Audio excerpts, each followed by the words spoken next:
केलेली आहे आणि ज्ञानेश्वरी ताईंना उपमहापौर पदाची आणि आपले गटनेते म्हणून त्या दिवशी आपण परवाच्या दिवशी जेव्हा पुण्यात गेलो होतो त्या दिवशी नरेंद्रदादा काळे यांची आपण निवड केलेली आहे. सगळ्यांनी मिळून आपण टाळ्या वाजवून त्यांचं सगळ्यांना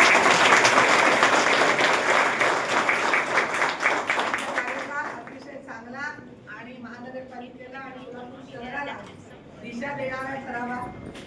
आणि सोलापूर शहर हे फक्त पायाभूत सुविधा तर आहेतच करायच्या, ड्रेनेज, पाणी, रस्ते, वीज याशिवाय पण सोलापूर शहराची एक वेगळी ओळख निर्माण करून द्यायची. आपल्याला लोकांना आल्यानंतर सोलापूरला जावंसं वाटायला पाहिजे.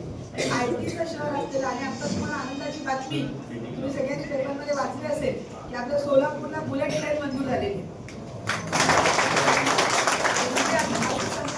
आपल्या सोलापूरची बुलेट ट्रेन मंजूर करण्यात आलेली आहे. त्यामुळे आपण तासाभरात आता पुण्यामध्ये 3 तासात मुंबईमध्ये 4 तासात पोहोचू शकतो. या सगळ्या गोष्टी आपल्या सोलापूरच्या अतिशय आनंददायी. आणि आचारसंहिता संपली, महापौराची निवड झाली की दुसऱ्या दिवशी आपल्या IT पार्कचं भूमिपूजन आहे.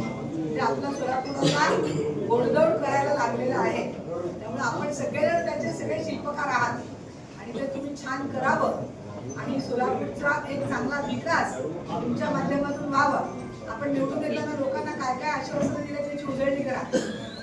ते आपण काय काय म्हणतोय लोकांना देणार आहे ते सगळं आपल्याला द्यायचंय आणि हे तुम्ही सगळेजण नक्की करा असं मला